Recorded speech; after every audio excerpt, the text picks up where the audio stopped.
Hi, I'm Dr. Ron Weiss, and we're here on Ethos Farm. We are preparing for the start of our Farm Days Festival, which starts tomorrow. It's the entire weekend. The theme this year is on regenerative living. People's relationship to food, the land, the environment, and the ecosystem that is our planet. Its main purpose is to raise funds for Ethos Farm to Health. Ethos Farm is a working farm. We are almost 300 years old.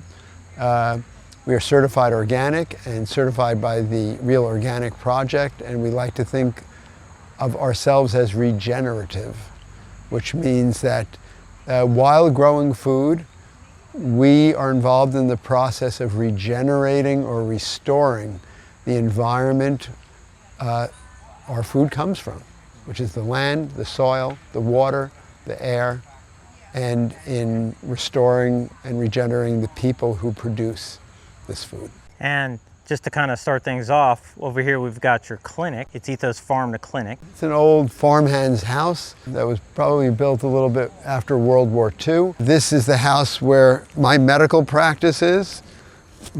My medical practice is Ethos Primary Care, and it's in the center of the activity here on the farm, and it overlooks the valley. We see Schooley's Mountain, which is one of the first ridges of the Appalachians in our northwest New Jersey ridge and valley geography or topography. And yeah, we have I like looking out the window when during patient care and looking at the way the seasons change, from the winter to the spring, summer, and fall. Yeah, cool. And what's this monument over here? Okay, well, this over here. Are you talking about this piece of plastic? Well, sure, that too. Yeah, so this is a plastic tarp, and what we're doing is we are trying to, in the spirit of regeneration, have less lawn. America has too many lawns. So this valley was once a prairie, and we are trying to return it to a meadow, a wildflower meadow. So what we're doing is we're killing the sod by solarizing it, placing this plastic tarp over it because the sod is very thick and durable, the grass, and then we've been doing this for the past year. Then we're going to till this up and smooth it out and plant native wildflowers in it. Cool. And if it works, we're starting in this little patch, but if you want to turn the camera around, if it works, we're going to expand it to a greater portion of this lawn. Nice. Yeah, I thought that would be so cool to do in my yard, instead of having to cut the grass, It is a cool thing. Yeah. I highly recommend, there are a couple of books you can get if you're interested in this topic. Insects and pollinators and a lot of different wildlife are in trouble in our world, and by giving them a habitat like this with native plants, you help to prevent their extinction and help to promote pollination of our crops and all kinds of things. So there's Doug Tallamy is a well-known writer who's written about returning places like this to nature. There's also a book which I recommend, which is called Lawn to Meadows. I forget the author's name, but sounds like it'd be easy to look up. Yeah, it basically gives you a step-by-step process of how you can turn your lawn into a wildflower meadow. That's awesome. And then over here we've got something that looks like some sort of monument. This monument is to Philip C. Scott. He was an attorney. He was the senior law partner of Thomas Dewey, who was the former governor of New York and presidential candidate who ran against Truman in the 1940s. And yes, I believe it was 1951, he bought this farm, consolidated it, and it became one of the largest dairy farms in the state of New Jersey. There were 600 dairy cows on this farm. Probably one of the first or early adopters of concentrated animal feeding operations, CAFOs. You can see the remains of the CAFO on the horizon there, where those huge, that complex of silos are. Oh wow! On Those the are horizon. like pretty much the original first ones, you're saying? Yeah, from the 1950s. Wow. And during that period of time, cattle were moved off of the land and into these warehouses, and where they were kept and milked. And so, this became probably one of the largest dairies in the state of New Jersey. And then the government ended up, I think, subsidizing a lot of that into action because it's so unsustainable, right, later on? Well, yeah. There are a lot of government agricultural subsidies go to, in general, it goes to support, for the most part, industrialized agricultural processes. It does not go, and I'm not saying there's nothing, but the vast majority of our tax dollars go to support methods of growing food which are extremely harmful to our environment, our planet, to the sentient beings who are the subjects of these food systems, or being raised as food, and very harmful to our health. So all of these things, to the climate, and most of our tax dollars go to subsidize that. And this is a very old farm. This farm has existed as a working farm through pretty much almost all of American agricultural history.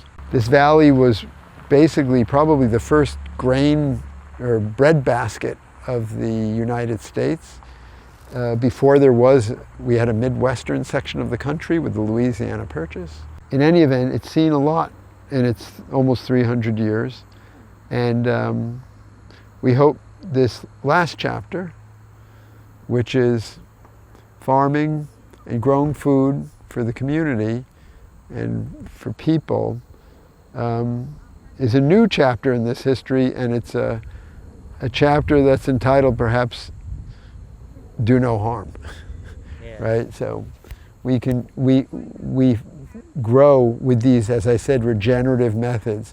So the process of growing food and feeding people does not harm our surroundings, the earth, it's a symbiotic animals. Right. Yeah. It's a beneficial operation. So this is a 342-acre farm. And you're not allowed to build anything on it, right? Well, so this farm was almost met its end 3 times during the 20th century. The first time was in the 1920s, when the state of New Jersey had proposed damming up the Raritan River and creating a reservoir here. So this valley was going to be flooded to serve as a water source for New Jersey cities. Second time was when an industrial park was planned to be built here in the 1950s. And the third time, actually there are 4 times. The third time was when Levittown, which was a subsidiary in the 1960s of IT&T, International Telephone and Telegraph, was going to build a subdivision here. And when IT&T was broken up by the federal government on antitrust issues, the arrangement collapsed. The contract, which had been already signed to build houses here, collapsed. The last threat was in the 1990s, when the owner of the land was considering selling the property to Toll Brothers, and the surrounding acreage to build subdivisions again. And, you know, the town, the mayor of the town and the town council came, and this was in the 1990s, spent $12 million or so to place a development easement preventing development on the land. And then the state of New Jersey, a year later, came back and repaid the town their $12 million. And it's the first time a town ever preserved, in the nation's history, used their tax money to preserve a farm like that. Wow. And what happened is, because this farm was preserved, it set off a chain reaction where most of the farms in this beautiful valley were then preserved by the state. So today, in this very crowded state, this most urban and suburban of the states, we have 42 permanently preserved farms in our town alone, in Long Valley. No wonder it's so beautiful. I mean, driving through here is just amazing. It is. Yeah. So that's the story, basically, of this farm in a nutshell.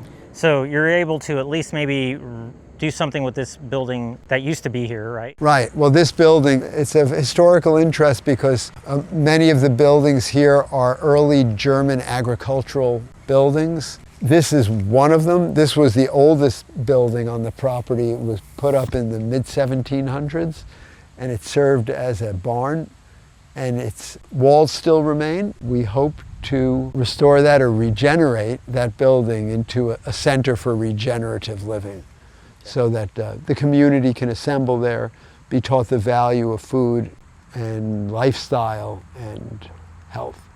That's exciting. So what do you need to make that happen? Well, an enormous amount of money. Yeah, yeah. And you'll be able to keep a lot of the rock work there like that? Yes. When we came to the farm, this section, which is empty, had just collapsed. We salvaged a lot of the beams, and we have a lot of the stones underneath. You know, it would be restored. Yeah. Well, I'm excited to see that come to fruition. I would too. Yeah, I would be too. Is that something somebody could go to your website and donate to? Yes, it is. In fact, last year at Farm Days, we started the process of building this regenerative center. And what happened is we did collect money for this, and believe it or not, the phase you're seeing now is the improvement. Oh, wow. Yes, because there was a lot of debris and rubble in it, and we did raise money from last year's Farm Days to remove that. Oh, cool. There was a roof on it. We removed that. It was rotting. Okay. And some rotten wood. And so the next phase would be to place a roof over this. Okay. Wow. And well, I guess you need some more walls too, right? But not yet. Okay. A roof, and to create a space, sort of an outdoor, sort of like a 3-season space. That would be the first stage, so that we could have activities there in inclement weather, right? Yeah. And then the later stages would be walls, you know, mechanical systems, floors, to turn it into a weather-tight building. Okay. And then over here, now how old are these buildings about? So we think this may have been the original house, the original permanent house. Refugees came to this land from Central Europe, fleeing the 30-year war in Germany, the Palatines of Germany. They came here, and by that time, most of the native people, the Lenape, had most likely died from a pandemic, the smallpox pandemic. The smallpox was brought by people coming to this country from Europe. Family who ended up on this piece of land built these buildings. Probably their first home was a log lean-to. And then when after working for a couple of seasons in the fields and picking rocks out of the fields they planted grains in, they used the rocks to build these houses. It's thought that barn, that stone barn that's to be hopefully one day the Regenerative Center for Living. That's probably from the mid-1700s. We don't have, perhaps from the 1700s for this one, this White House, which is the main house, we know because its cornerstone is marked, was built in 1836. That's the new house on the property. And you recently had an earthquake, a 6.0, and this thing... We did. It It held did. up. It did hold up. A little cracked plaster, but otherwise, yeah, those are just thick stone walls, like 2 feet thick. Wow, incredible. So what else can we check out while we're out here? Okay, let's go this way. You got a little stream down here? Yeah, that's a spring house.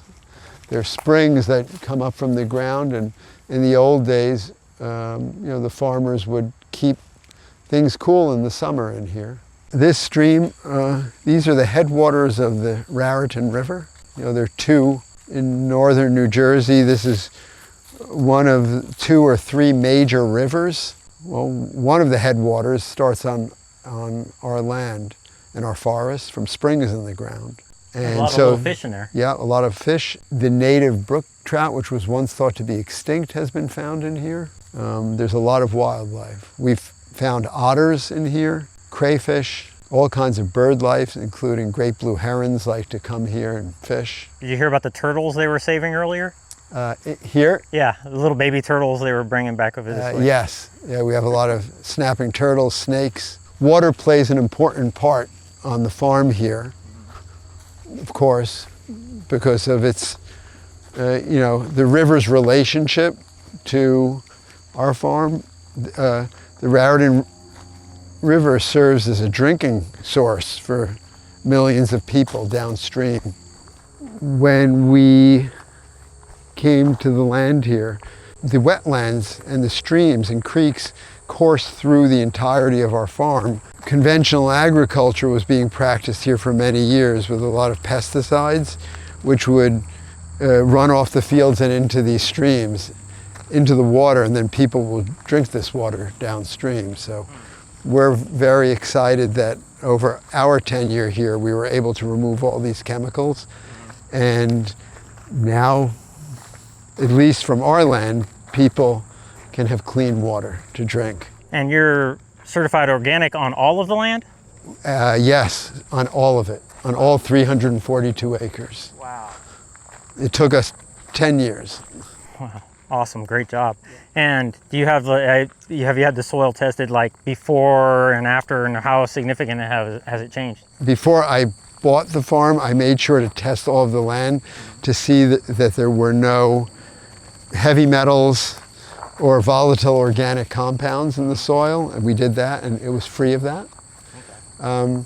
As far as, and maybe if you want to take a look here, this is one of the major fields that we have here in the farm. It's about 100 acres, and it was a GMO corn soybean field. We utilized a grant from the NRCS to plant the native grasses.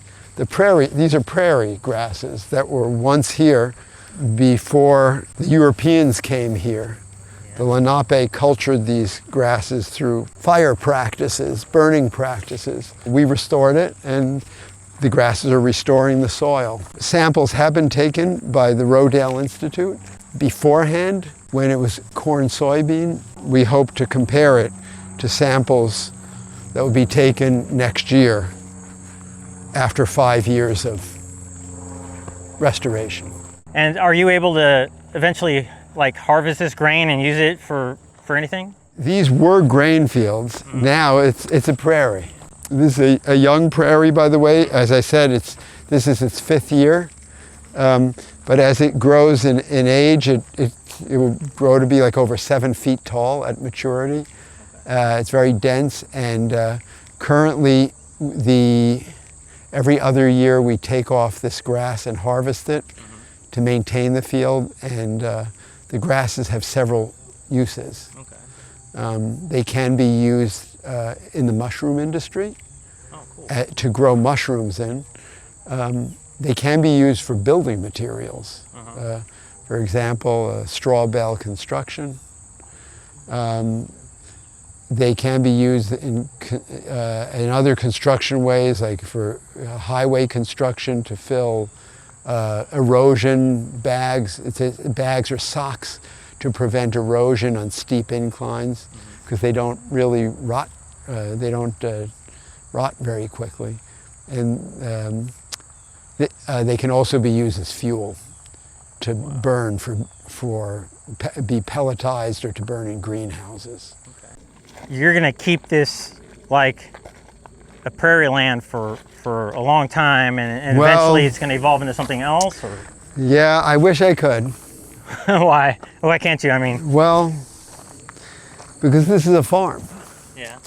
I mean, like. Farms are supposed to grow food. Yeah, and can't you do more with it like that in the future? Well, you know, our primary objective is to grow food. But we're also environmentalists. Yeah. And, you know, the issue is that this habitat, this was the original wild ecosystem or habitat for this land. Okay. By historical records. Our valley was a rare eastern prairie of these grasses. However, you can't eat these grasses. Yeah. And this is a working farm. So what we did is we used this grass planting to restore the soil, but eventually we need to return it to growing food. Yeah. But this time growing food in a way that's regenerative. So the growing of the food will regenerate the soil instead of mining the soil, which is what the previous methods did. Okay. So what types of food might that be, like kamut or farro or? We're going to take probably about 25 acres of this next year and grow wheat. Heritage forms of wheat, old kinds of wheat that were originally grown here by the first farmers. And it may have the same effect that this is having, right? No. No? Unfortunately, nothing can ever have the effect that this is having. Okay. This is a phenomenal ecosystem. Yeah, yeah.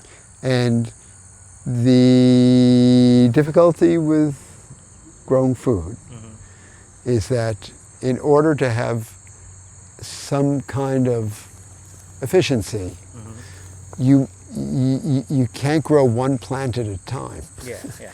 You know, you have to grow. The idea of agriculture is you can't go foraging in nature from a plant or a tree here or there. The idea is to get all the plants together so you can have a lot of food, harvest it, and feed other people. Because otherwise, the other kind of practice is like foraging or hunting but or you could gathering. rotate, right? You could do this for a while. Yeah, not really. Wow. Because these grasses were very difficult to establish. Oh, okay. Believe it or not, in order to get this, the last herbicide that was sprayed here was in order to plant these grasses. Because although they're very sturdy, and once they get going, they can basically outcompete any other invasive plants, they can't at the beginning. Okay. Because the plants that have been brought here from Asia and Europe, they're much more vigorous than these ancient native grasses are when they sprout. In order to even actually have them there, we had to knock out their competition with herbicide. But that was the last time it was ever used. And how long ago was that? 5 years ago. Okay.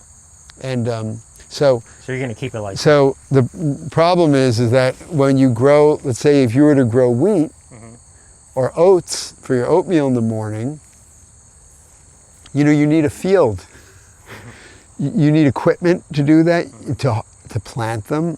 It's not like a garden where you can go put a seed in the ground or a little seedling or a little plant you get from the nursery. You need large-scale equipment to plant rows and rows and rows and rows and rows of seeds, which turn into grasses, which you then need a combine to harvest their seeds and process them and so on and so forth. Well, that's a monocrop. That's a monocrops or monospecies plantings. They're never ideal because nature is not like that. Nature has always polyspecies or diverse variety, the variety of organisms living in a natural setting. This is human-made. And so, no, when birds come here, or when insects are here, they're looking for variety. They're not looking for a field of wheat. When it comes time to harvest the wheat, you know, you have to, in order to do that, we would have to bring machines into the field. Things in life are not perfect, where we can live in a pristine paradigm where there's no downsides to the choices we make. There usually is a little bit of a downside. And that's the downside to people, to agriculture, even when it's agriculture at its highest levels. At the end of the season, and as year goes on to year, by employing other natural practices that we see in nature, like rotating, like trying to get other species involved here, not planting the same thing over and over and over again in the same spot. After the wheat crop is harvested, to put in a crop of various plants that are all growing, it's called a cover crop, at the same time, that do invite in insects and birds and all kinds of life, and then not to harvest that, to leave it so that it can better the soil and the land. So that would be an example, that's called a cover crop, of a practice that will keep this land productive and growing food into generations, whereas the old practices that were here just degraded the land over many years. So it sounds a little bit like rotating, because you got a cover crop for a while, and then eventually you're gonna switch it out for something else. Yeah, a cover crop, and then basically, you know, and there are all kinds of different rotations. They're very variable. It depends what you want to accomplish. Sometimes, if there are a lot of weeds that develop in the field, you can't just have a cover crop and then the crop and then a cover crop. It can't be alternated. You may have to spend a year planting various cover crops that have specific powers to better suppress weeds than one, you know, just planting one cover crop. And the reason why is because that's the way pesticide-free farming is, right? We cannot spray any longer. We cannot spray killing chemicals for weeds. We can't kill them. The only way we can manage them is through planting. This sounds like a massive amount of planning and effort and knowledge. You know, out of these 300 acres, how much of it are you trying to utilize for growing food, and how much food are you able to get out of it? So of the 342 acres, half of it is woods and wetlands. The woods need to be restored too, because they've been logged in the past. Not completely, but you know, selectively logged and not managed in a good way so that it's a healthy woodland ecosystem. So we've developed a forest plan, a forestry management plan to restore the forests, being paid for with a grant courtesy of the USDA. So yeah, the USDA, through its Natural Resource Conservation Service, does very good work in trying to restore agricultural environments. Your tax dollars at work. This was an old cornfield which we turned into a compost field, where we were accepting horse manure from across the street. There's a farm on the Raritan River across the street from us, and we were accepting their horse manure so it wouldn't run into the river and contaminate the river. Over many years we were composting it, and it's good compost, but right now filled with weeds, so not usable. Does that sum up the amount of animal inputs that you use? We don't use it. Oh. It's not usable because it's filled with weeds. Okay. You cannot use compost that's filled with weeds, otherwise you introduce weeds into your field and then that's a disaster. I've got some good footage of your, the produce that you're growing on the other side. And, as far as all this that you're growing food for, do you use any animal inputs for that? No. Our compost is currently from leaves, and our plan is to devise in the next year. We're working on a number of things. 2 processes. One of them we've been working on for a few years. One process is called the Johnson-Su bioreactor, and I can show you that if you wish. It's a self-contained small unit which creates maybe about 400 or 500 pounds of high quality fungal dominant compost, and it's very concentrated. So instead of spreading compost, vast amounts of compost across a field to increase fertility, basically what this compost does is it's a highly concentrated source of fungal organisms. And when you just 1 pound of it or so, 1 to 2 pounds of it, can be used per acre. Wow. Of land to restore it. And so we're... It is concentrated. Yes, we're very attracted to that idea. How long does it take to create 1 or 2 pounds of it? 1 year. Okay, wow. Well, no, it takes a year to create 400 to 500 pounds. Oh, okay. So in other words, after 1 year of this sort of 6 foot high, 4 foot wide container, creating the compost, it could more than restore this entire farm. Wow. Is that where we're headed now? According to Dr. Dave Johnson, who is from New Mexico State University, who is he and Dr. Su, his wife, are the creators of this device. If you're interested, you can find out more about it online. There's plenty of instructions on how to build it for anyone who's interested. Johnson-Su, SU, bioreactor. That would be one kind of fertility that we would use. You never get food for free. When you grow food, if you take the food out of its environment, you're leaving with nutrition, right? You must restore. You must put back the nutrients, and you must put back the organic materials. You must put back the carbon you took out. Everything has to be put back. And that's why cover cropping, composting, these are the processes that put back. Conventional agriculture, which makes up 99% of all the agriculture in the United States, doesn't put back anything in general. It basically, it takes from the land and utilizes artificial means, chemical fertilizers, to sustain continued growth, and pesticides to beat back competition and enemies.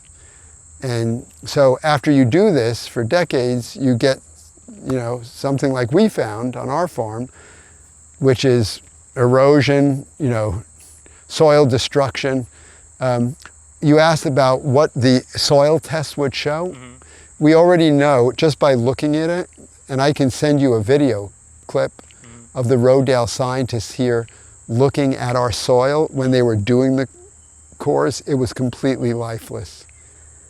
There was nothing in it. It was like orange concrete from years and years of no-till agriculture. No-till is the sort of high level of conventional agriculture that doesn't plow up the field to plant the corn and the soybean. It just injects a little seed into the ground. And that was supposed to be, a conservation practice to conserve the soil, because plowing, we know, is not good. Cutting open the earth over and over again every season, it's not good for the ground. But what we found on our farm is despite 30 years of no-till farming, the soil was in very bad shape. It had almost no organic matter. I think the initial readings were 1.4% of the soil was organic matter, and good soil can have 8 to 10% or more organic matter. And what is it now? It's high. Don't know, but we're going to find out when we do after the grasses. We're going to find out. It's high in our vegetable production field. We're going to find out what it is when Rodale does the testing. So this grassy lane separates two different blocks of plantings of the warm season these prairie grasses. I call them warm season grasses because they go to seed, as you can see, in the warm season, in the summer. Early fall, late summer, you can see their seed heads. Whereas the other kinds of grasses that were usually introduced to North America, they're cool season grasses, many of them. These grasses also, they don't start to grow until late in the spring. They're slow to start and slow to finish. So on the right side, you can see of this grassy lane. This is a planting that's 5 years old. The left side is about 7 to 8 years old, perhaps. Definitely looks more. So you can see there's a difference. Yeah, it looks a lot more, like I said, dense. Yeah, because the roots of these grasses grow to 12 to 16 feet down into the soil. That's the way they restore soils. And when they grow that deeply, they mine the subsoil. In other words, below the topsoil, where there's all kinds of rocks and minerals. And then they form special relationships with fungi, which are called mycorrhizal organisms. These mycorrhizae act as networks for information between plants and to transfer nutrients, and it restores the life to the soil. It's a whole nother universe down there, isn't it? It is. And we think we're so special. The field on the left, soon after we planted it, despite the beating back the herbicides, it was overwhelmed with Canada thistle. It's an aggressive, invasive, non-native plant. In the United States, it's one of the major weed plants in the United States that cause agricultural losses. We were very worried about this planting, that it would just become a thistle field. Because remember what I said in the beginning, these native plants, they're very slow to begin. And if the thistle is more powerful in dominating in the field, then it will eventually extinguish the native plants. So we were very worried about this, but when we look 8 years later, I can't find a thistle plant here. For a few years, we tried a number of things. We tried mowing the field, didn't seem to be working. We tried setting it on fire. That increased the thistle growth. Oh. We burned it because we were trying to imitate the natural controls in the ecosystem, and that's what the Lenape did long ago. That's why this became a prairie and not a forest, because they would set rings of fire, increase the thistle growth. And now I can barely, if I see one thistle plant here and there, it's a lot. It's incredible that you've invested so much time into this on top of being a doctor. And I'm sure there's a lot of carryover or crossover, between seeing how resilient the land is and how resilient people are in their health. I think it's one and the same. Just as this is a biological system, everything we were talking about with the roots in the ground and the organisms in the soil and the carbon from the sky burying into soil, which is what these roots do, this field is burying about 3 times 3, about 1,000 tons of metric tons of carbon per year just from these plants. That's a system at work. We have a system at work. We have an internal system. Our bodies are complex biological systems. And it's amazing to think that this little system is connected to that system through the food we eat, through soil organisms, through all these things. And what I've learned is that nature is resilient, and if human beings get out of the way and you let nature, give nature the time, and you have the patience to let her help you, she always will. You know, I get really in a dark place sometimes, realizing that myself, going in the grocery store, seeing so many packaged products, knowing all about the forever chemicals and the, mercury and PCBs, whatever, just all these different things in it. And then you see everything's packaged and everything's processed, and everybody walking around is indifferent and looking sick and filling their carts up with these things. And all I want are whole plant foods, and it's hard to find that a lot of times. And then you walk outside and you feel the heat bouncing off the concrete, and you smell the fumes and you smell the concrete, and we've immersed ourselves in these toxins, and it's almost like it's no wonder why we have increasing rates of cancer at a younger and younger age, that we're seeing in people. And I don't know how to pull out ourselves out of this, but it feels like you're creating, a way out of that here. I think the key is restoration of relationships, restoration of ecosystems.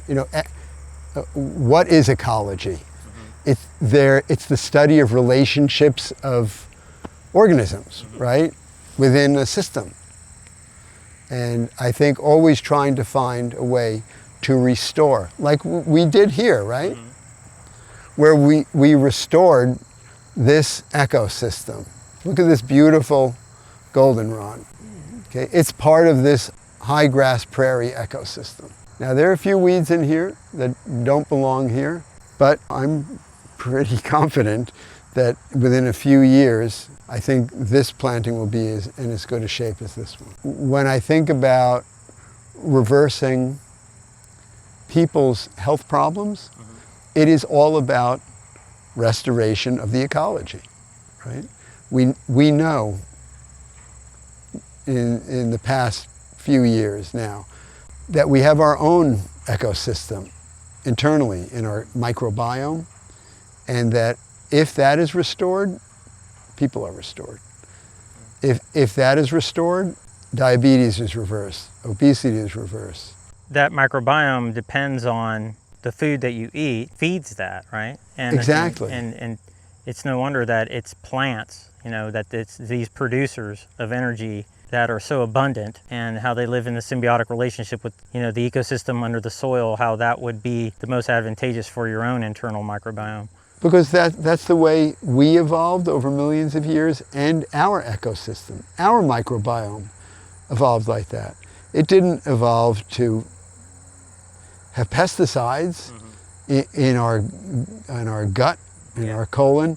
That's why, it's thought now, and this is at the frontier of research, it's thought that pesticides, which, permeate, again, 99% of all the food we eat in this country, have harmful effects on the good members of our gut microbiome. Yeah. Again, it's in the early days of research, but there's some clues that this may be the case. Yeah, and I don't know if it's worth wondering, but I just can't help but want to blame somebody for it. And who do you blame for all of that? Is it the corporations? Is it the government? Is it the consumer? And how did you come to this point of like, I'm going to do this incredible thing, like this massive undertaking? Because it's hard enough for somebody to be a conscientious consumer, and here you are helping people become conscientious consumers and giving them a way out. I'm going to get to that question in a second, but I just wanted to show you, look at this this is switchgrass. Look how beautiful this grain head, this seed head is. I don't know if you can see that on camera. Yeah. So this is one of the 4 main species in this prairie. In a high grass prairie, it's switchgrass, big blue stem, little blue stem, and Indian grass. And here's the big blue stem. So you can see why they call it blue stem, right? Look how blue it is. Yeah. How gorgeous. And the purple is pretty too, huh? Yeah. I'm not sure we should blame anyone. I think that it's important to find the cause. Yeah. I believe that the cause is technology. This is why AI can be frightening to people. Well, I'm kind of hopeful for AI because I think it could help us muscle through the misinformation and you know, get information like this out there that's the truth, you know? Well, but technologies must be utilized very carefully, right? And if they're not utilized thoughtfully, they can result in what we've been talking about. Yeah. What am I talking about? Well, I mean, things get worse before they get better, right? So for thousands of years, since the beginning of agriculture, farmers farmed with simple hand tools and an animal, right? Dragging a plowshare behind the animal. That's it. Then in the late 1600s, the Industrial Revolution began. People began digging coal out of the ground, right, in England, to create power that was more reliable. And the first more reliable or advanced agricultural tools came into being. Hoes that were made out of iron, right? 2 weeks ago, this field looked like it was a prairie. It looked like the prairie field we had. And that enormous tractor and machine is the technology that allows this to be harvested. If we didn't have this technology, we could not maintain this scale. In order to have this planting and have it not grow into a forest, because that's what happens, right, with succession, ecosystem concession. We don't have the capacity to manage this. We have to have a local farmer come with those machines and cut all this grass and bale it in these giant bales. And that can't be done with a hand tool. But this technology? That's good though, right? Good.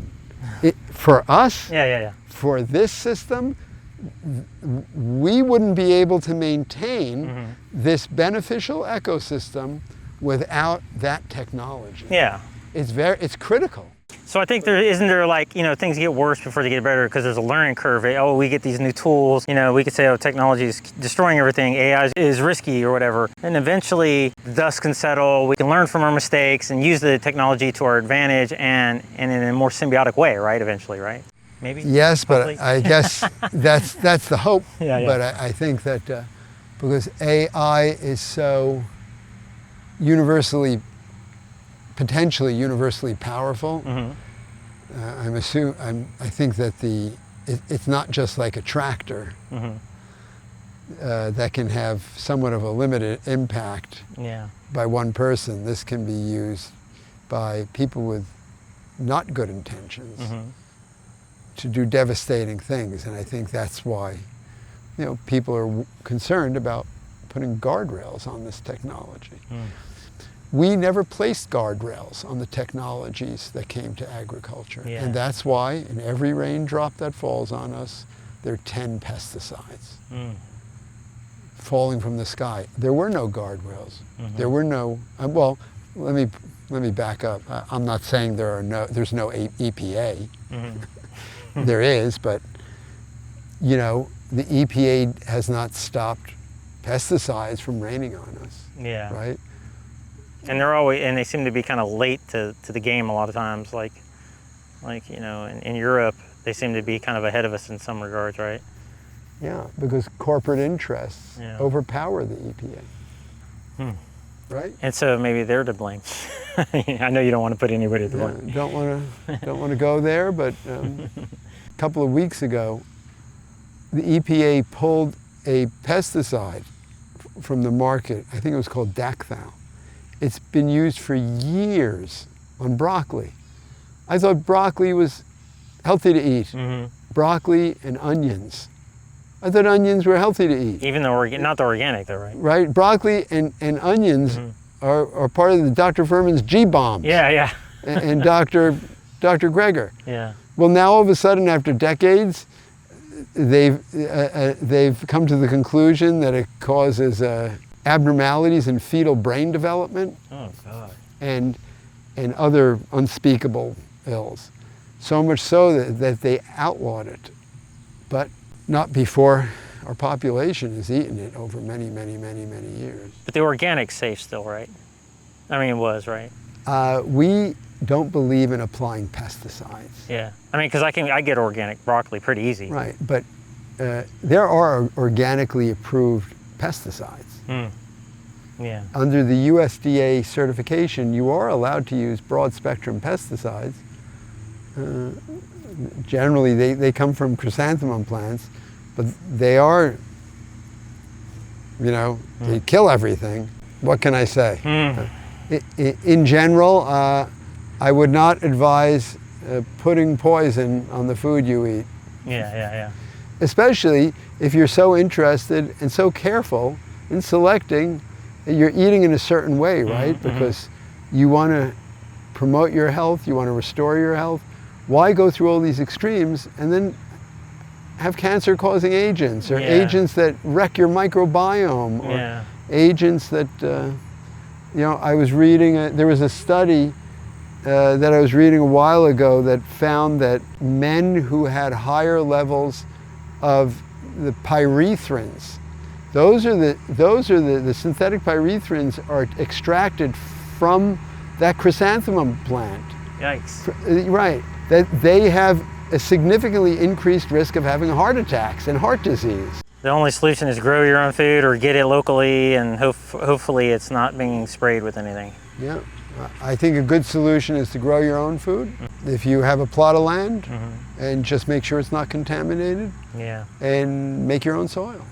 Yeah. With a bioreactor. Second best is form a relationship with local farmer who is conscientious.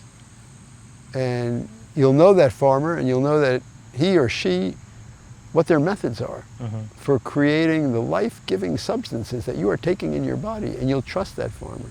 Yeah. And any day of the week, if that person's a good farmer, you'll be able to walk onto that farmer's land without warning and look to see what's going on. Anyone is welcome on our farm any day. They can look. The third choice would be to buy certified organic food from a Walmart retailer. Because I think at least there's some assurances, there's some guidelines that, and we know that studies have shown that in general there are few pesticides or fewer contaminants in certified organic foods, and higher nutrient levels in most certified organic foods versus conventional. Can be up to 50% more nutrient dense. Yeah, cool. So I think that's the strategy I would recommend. Well, at least I've done number 3 for the most part. And I do try to get stuff locally. Most cities have a farmer's market or a co-op. So I've been lucky to tap into that lately. And as far as growing my own food, man, that's tricky. It's hard. It is. Well, you need, during World War II, during the Victory Gardens programs, when, our resources and people were sent off to fight across the world, home gardens produce 40% of all the produce consumed just in a very short time, in a year or two. Wow. Right? In the nation, 40% in the backyard. That's quite impressive. Yeah, that's amazing. And did the government help with that? Yes. And beyond there were all kinds of programs. Yeah. Promoting it, giving educational pamphlets, providing seeds maybe. The Netherlands, they're supposed to be really productive with their greenhouse technology and all. Highly, their number one export is food. Yeah, and it's incredible because they're like 270 times smaller than the US, and they're so far from the equator. They tend to do a lot taking advantage of technology, and so that's a good example of technology being used. With each new technology, you have to be careful that it doesn't do more harm than Yeah. good. Yeah. That's the first decision point. That is predicated on the consideration of, does this technology, is it disadvantageous to, for example, in agriculture, is it disadvantageous to members of the ecosystem? When you bring a big machine into a rural area to do the work of 50 people, is that a disadvantage to those people and their livelihoods and work? Does that machine disadvantage our climate because it's spewing out gas? If it's electric, does it disadvantage our earth because the components of it had to be mined in strip mines? You know, these are all things that have to be considered. So you do have some vertical greenhouse techniques, I should say, going on with the tomatoes. Yes. Yeah. Well, we don't have greenhouses. We have high tunnels. Okay, high tunnels. Yeah. They have no heat Okay. heating systems within them. They just utilize passively Yeah, the, that's so the cool. sun's energy. There are always considerations in everything that you do. I was taught the first day of medical school, primum non nocere, which means firstly do no harm. Before you decide to do something with the patient, you have to figure out, is that something going to harm the patient?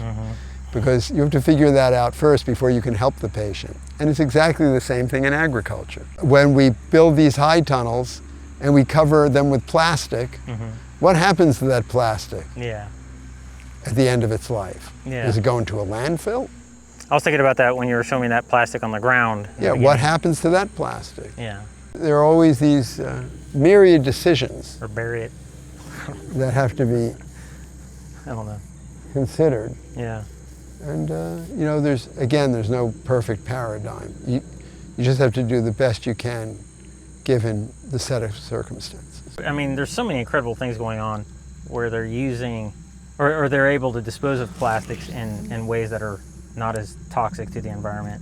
I don't recall them. Maybe you do, but I mean, there are some pretty amazing things happening. Like we're even taking CO2 from the air and creating protein out of it. Even, have you heard about that? I think I have, through bacteria. Yeah, with the bacteria too. Yeah. Yeah, it's pretty amazing. That is amazing. Well, human beings Innovative. have amazing potential. Yeah. But that's why we always have to think first, primum non nocere. Firstly, do no harm before you take that potential, because we can also be very harmful. When did this vision begin for you? Like, were you looking for this land for a long time? Yes, for a number of years. And you went to medical school to be a doctor. Did you also, at that same time, want to be involved in agriculture? Or did this come after going to medical school? I wanted to, even when I was a child, I thought I would be a farmer someday.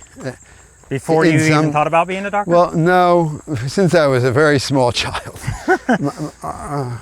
Our parents always directed us towards medicine as a career. But I loved growing plants so much that as I, took care of our family's land and a garden, I loved it so that I thought I'd like to be a farmer. But these things seem to be in conflict, I guess. It's hard to be a doctor and a farmer at the same time, but I guess this project is the manifestation of them coming together in some way. Yeah, it's beautiful. This field was another field of prairie that was just cut, and all the hay bales were removed, the straw bales were removed. After cutting, it just looks like a regular hay field, right? But it's anything but. Deep down, there's an entire world in this soil which is busy living and sucking down carbon and doing all kinds of things. It's not a hay field. So cool, and you got the little ridge of mountains off there in the distance. Such a nice location. 2 avenues we seem to be going down at this point. Okay. So one of them, one avenue is to create sort of this amendment through the Johnson Su bioreactor that is basically wonderful at introducing the microbiological complement to the soil to supercharge it. But you need more than just organisms. You need to restore fertility. You need organic matter too. You know, this is controversial. You'd think that maybe you need minerals, like you have to put stuff back. Like you have to put boron back, or you have to put Cobalt. Cobalt, or you have to put minerals, because they're leaving in the food that's coming off the field, Yeah, right? yeah. But there are some lines of thinking that if you just have the right organisms in the soil, that the organisms will mine those minerals for you under the ground from Rocks. rocks, Yeah. right? Like, for example, I talked about before. Now this is a beautiful scene. See the prairie grasses? So in this section, this isn't intended as an orchard. And we would use, hopefully, we're still working on this, someday to plant an orchard within the prairie. So the prairie does not have to be disturbed. It can continue to do its good job While you're getting fruit. while we're getting food. Yeah. And that is also another new exciting idea. Maybe some people would say it's based on permaculture ideas, you know, to grow food in place without, you know, perennially, without disturbing the ecosystem. But that would be the hope someday to do this. Beautiful. That's going to be a really, really majestic spot right there, I bet. I think so. Thank you. How are you, my friend? Doing well, you? Yeah? So where are you farming now? Ironbound. Ironbound. Yeah, I traded. Charles. Yeah, Charles. He wrote me in while I was over in Australia. Yeah? How you doing, dog? Yeah. Congratulations. Thank you. Yeah, That's an amazing place. we're gonna be getting on the trailer life. So you thought it was funny that you used to integrate elements, you know, trying to do them individually. And it springs from that concept of mining, right? Instead of mining with a bulldozer or excavator, you're mining by planting foods, removing the food, and then removing the minerals with the food. And you were trying to bring in like cobalt or Right, and then boron or test, so whatever. then we would test the soil Yeah. and then see if there were deficiencies, and then when certain minerals were deficient, then you add those minerals back, but it's probably more complex than that. You know, And- it reminds me of like T. Colin Campbell, you know, his whole concept of whole, you know. It's right, exactly. It's a bit reductionist Yeah. in thinking that you need to pay attention to this one mineral, Or nutrient. and that if your system is right and your nutrition is right in the symphony, the symphony writes itself. And so I think that now we're of the philosophy of making sure the soil life is vigorous and diverse and fungal dominant with our bioreactor. Our current trajectory is to create someday in the near future, to create our own compost, so that we won't have to bring materials off of the farm in here. We can generate them ourselves. Making compost, large amounts of it, outside of that little bioreactor, it's a lot of work. So it's another, you know, our farmers are always so busy just actually trying to grow the food. Making compost can be its own job. Wow. So we're trying to find a way to make it, you know, minimize the labor of it. Cool. Now I was here yesterday when the workers were out here So I got some really nice B-roll of that. If you just want to kind of point out what's going on here, I could kind of maybe cut to it. So on the left here, you have maybe some tomatoes, I guess, an eggplant. Tomatoes and eggplants. On this white material that you see underneath here are cruciferous crops like kale and arugula and things like that. And the reason why they're covered is we use this blanket on them instead of using insecticides, because there is a particular insect called the flea beetle. If you've ever gone to the grocery store and seen little holes in your arugula or your kale, it's from this beetle, and it's very predominant in our area. And so this prevents the flea beetle from going on the crop.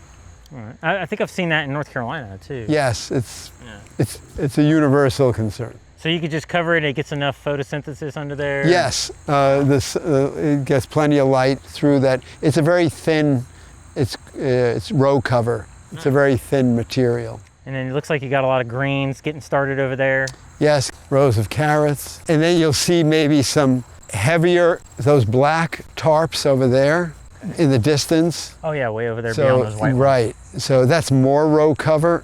In these little low tunnels, it's a different arrangement of protecting the crops. But you'll see a black plastic tarp, using that to smother weeds. So we do that instead of spraying Roundup, because you can't grow vegetables and food in weeds and other competition. So basically the process is we lay that tarp on top of the ground for months and let, the plants, because they don't have access to water or light, they will die.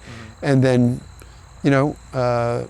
prepare the surface without tilling it, and then plant your seeds or put your plants in. Now, do you worry about like any kind of chemicals coming from that plastic getting in there? Yeah, that is, there are a lot of microplastics in our environment. We usually discard our tarps after a couple of years. So, it's always a concern. That's what I was talking about the other day, when you have choices to make, right? There's no perfect paradigm. At this time, we think that that's a better choice than spraying life-killing chemicals on the soil that kill the soil, that cause erosion. We think that's better. It's more sustainable. Someday, if we can get a tarp that's not made out of plastic, we'd prefer that. What about like hemp or something? Is that not? Yeah, I guess that it may be possible, because canvas is made out of hemp, right? And bamboo, maybe? Sails from old sailing ships, that was hemp. Wow. So, and those are pretty sturdy, right? Sails? Sailcloth? So what are these little guys? Arugula. Arugula, okay. Yeah, these are all the cruciferous plants. These are mustard greens. It's amazing how well they grow here. They're little turnips. I wouldn't be able to get a little 2x2 square foot area. Spinach. That's pretty. Lettuces, escarole, bok choy. Now, this was covered at one point, right? This was covered like that was, with the tarp. And you can see, look at the surface, no weeds. And did you have to add a lot of compost to it after? Some compost was added, just where the plants are planted in the rows. You can see it's a little darker. Okay, yeah. And then the soil in between the rows, there is no compost. Nice. You got some figs. Our fig experiment. Yeah, I love some figs. And you got some string beans or something? String beans, yeah.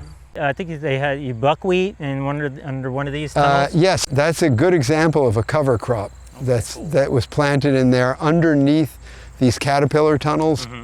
We had an intensive season of pulling a lot of crops out of that ground. That cover crop is doing a lot of work in there. It's suppressing weeds that are growing in there, because it outperforms the weeds, and then the weeds can't compete. It's growing a lot of biomass. Those plants are very big.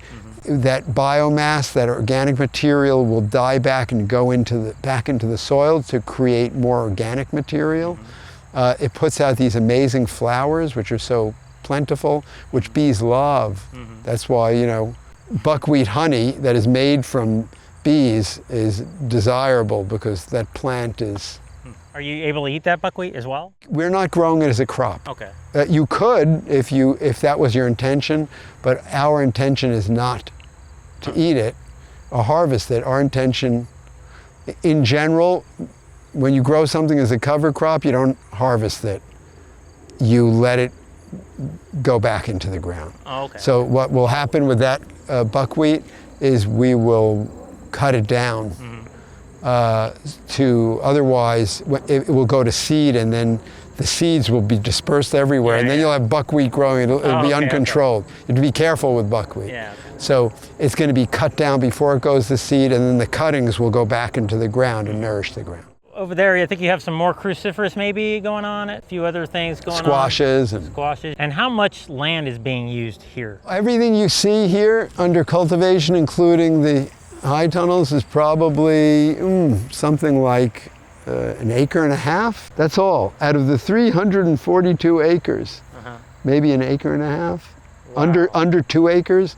Off of this acre and a half, we produce 10 tons of produce per acre. So in other words, from the acre and a half, 15 tons of produce per year. 15 tons. That's a lot of food. Our farmers are experts at very tightly managing and being very efficient within a small area. And you got radishes too somewhere, right? Yes. Yeah. They're not in this field. They planted them in one of the tunnels or over there. And then do you have any other kind of tubers of sorts? Yes, we've had one crop already of onions. I believe I did see the farmers putting in some more onions. Our garlic was harvested in July, and that's very popular item. It's been cured, and we will plant another crop of garlic. We only get one crop per year in October or early November. And you had some cucumbers or something? Cucumbers still, the successions of cucumbers. And, eggplants, tomatoes, peppers. Yeah. Now, are any of these flowers edible, or are they just decorative? Some pretty interesting ones. Some of them look like brains. Yes, that's celosia or coxcomb. Well, marigolds are edible. A couple of these are edible, although not most of them. And when you say edible, I guess palatable, right? Because although you could eat these and they wouldn't kill you, they wouldn't hurt you. The question is, would you want to eat them? Okay, yeah. I mean, in some fancy restaurants, they'll put a little flower on top. Like nasturtium. Like there are certain that they're well known, like nasturtium or pansies or the violet family. Those are all edible and desirable. But these are more just decorative. They're for our flower production. Flowers, bouquets are very popular with our customers in the farm market. They're beautiful. And we like having these here because flowers are homes to insects. Look at all the bees that are congregating in that celosia, right? Yeah, I got some good B-roll of this earlier. It puts the bee in B-roll. So this is a little experiment of mine. This is the growing of apples in New Jersey without pesticides. Yeah. And that's what we accomplished here this year. And Pankaj it was sharing with me, he's been having some difficulty. He's been putting bags over his. This is known as the frontier of organic agriculture. It is apple growing in the Northeast. Okay. The reason why is because apples are beset by 500 different diseases and pests and insect enemies. Wow. Funguses, bacteria, and they're very difficult to grow here. In the old days, it wasn't so, but something has changed. Up until Prohibition, New Jersey was the #1 apple cider producer in the nation. Cider, hard cider, alcohol, because we grew a lot of apples for cider. In the 1700s, the 1800s through Prohibition, it's very difficult for us to grow apples here now. So we're trying to experiment and find new ways to grow these apples without chemicals. And so this is the first, I'm very proud of this tree. This is the first time we've done this, and you can see, I know you're looking at this, you're saying, well, hold it a second, what are those dark spots? The dark spots are a fungal growth called sooty blotch, which is very common in the Northeast. But it doesn't affect the quality of the apple. It washes off easy. It can be wiped or washed off. Yeah. It doesn't affect the taste, and it's harmless. That's the only problem we've had. This is a special variety that was developed by the PRI cooperative, PRIR being Rutgers, P being Purdue, and I being Illinois, University of Illinois in the 1970s. It's called Gold Rush, and it is one of my favorite apples. It is amazing. Wow. Keeps for 6 months in the basement without refrigeration, and it stays crunchy and delicious. They're pretty big too. Aren't these ready to pull? Perfect. No, they won't be ready until November. Maybe last week in October, because they're developing their sugars now. And if you notice what is beneath the tree, warm season grasses. That farmer who was making those huge bales, Yeah. we get them and then we break them apart and I use them as mulch. So when those grasses' roots go down deep into the soil and mine the subsoil and bring up minerals, it goes into the plant itself. We cut the plants, Yeah. we bring the plants here. Yeah. The grasses are decaying and the minerals are going back into the topsoil under the tree. Nice. Right? That relationship of everything that's connected. Excellent. And that helps the tree to have a strong immune system and fight off enemies. And it's such a little tree. It's a little tree. This tree is 10 years old. Wow, it's got a lot of fruit on it. It does. Hundreds of apples. I'm very proud. And it looks like you got some more maybe over there, I guess. Yeah, that's a failure. A failure.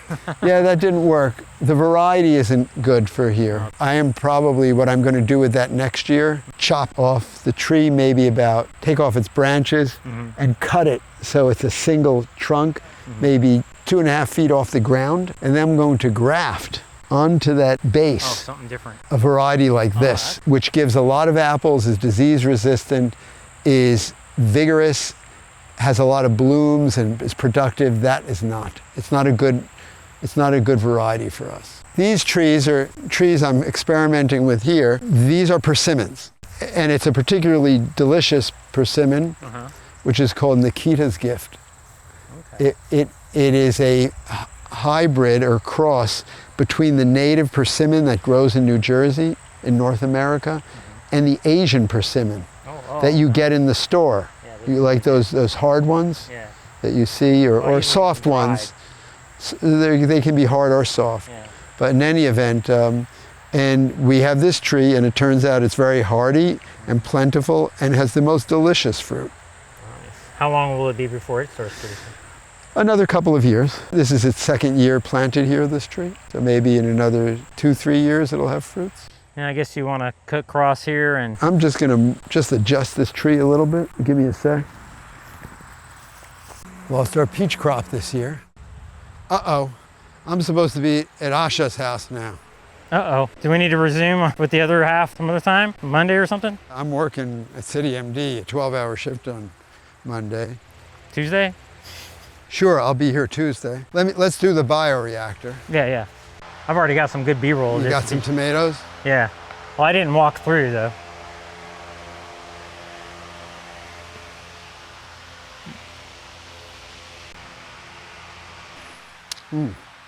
Those are so good. Help yourself. Oh, wow. Right? Can you get that in the store? No, that's amazing. Look how red that one is. Take it. I got this one right here. This makes all the hard work worth it right here, don't it? It does. It does. I'll get one more.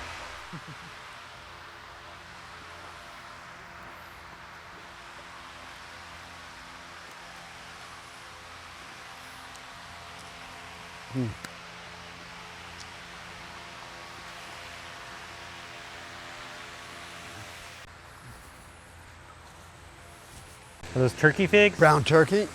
They're 80 different varieties of figs. Those are so small. They're young. The little ones, those little brown ones are called Violette de Bordeaux. It's a French fig. Usually when they're dark like that, it reminds me of something ready. Look how dark this one is. That one's soft. You were right, we shall eat it. Let's see what it is. Violette de Solis. You and I are going to split this. Oh, Oh, that looks juicy. Watch the stem. Oh, that is sweet. That is nice and sweet and unique. And that fig was produced on this cutting, which is less than a year old. Wow. Pretty good, huh? And that was called what again? Violette de Solis. It means violet of the sun.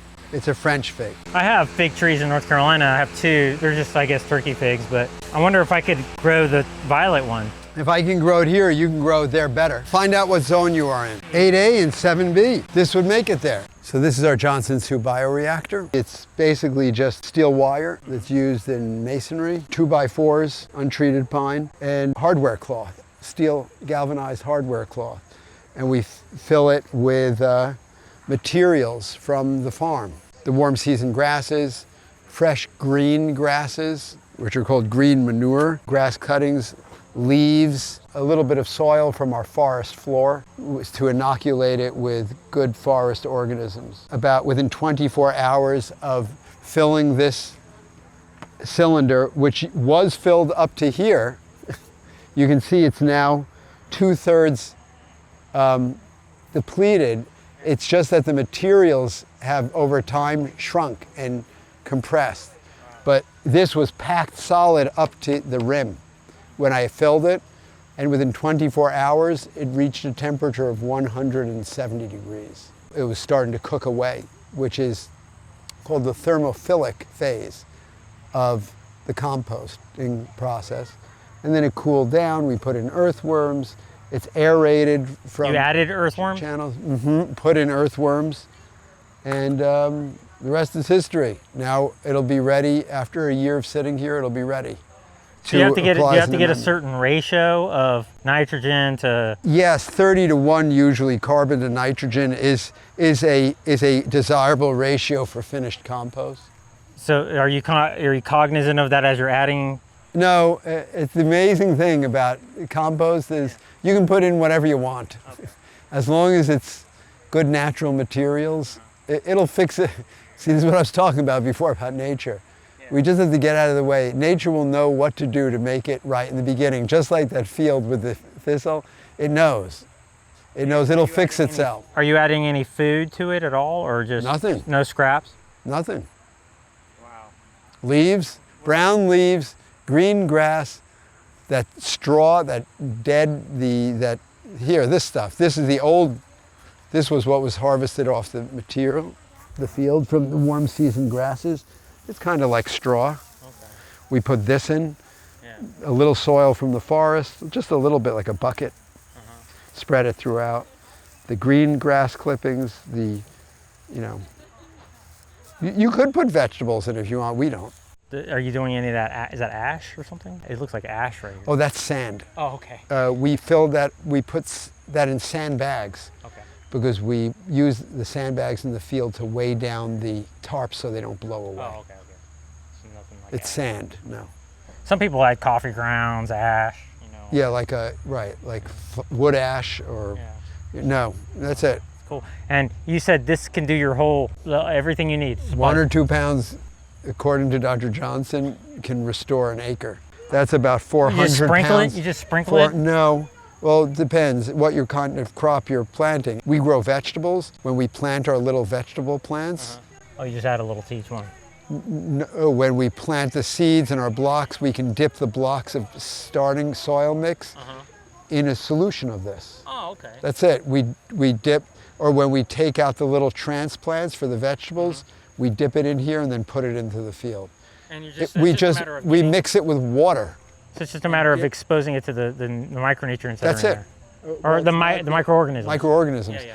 And if you're planting grains or other large-scale crops where you have planters and you have drills, whatever, you can inject it into the ground. Wow. So it's all about the microorganisms. It's all about the microorganisms. That's cool. This is the Doctor's Farm Market. This is our pharmacy. It's where these living medicines that the farmers create are dispensed to the public seeking to better their health. And you do this, what, once a week or twice a week? It's done every weekend on Fridays and Saturdays. Okay. And the nice thing is, as the patients come in through our doors, they start eating these medicines, we discontinue the drug medicines that they're on. Literally, these medicines replace the pills that they're on, and we see it every day in our patients. And that's why they're so close to one another. The farm market is right, the pharmacy is right next to the doctor's office. It's that connection. So we grow 80 different varieties of vegetables, fruits, and grains. Well, thanks for your time. I guess we can transition into the clinical thing. Yes. And discussion, and we'll do that next. Wonderful.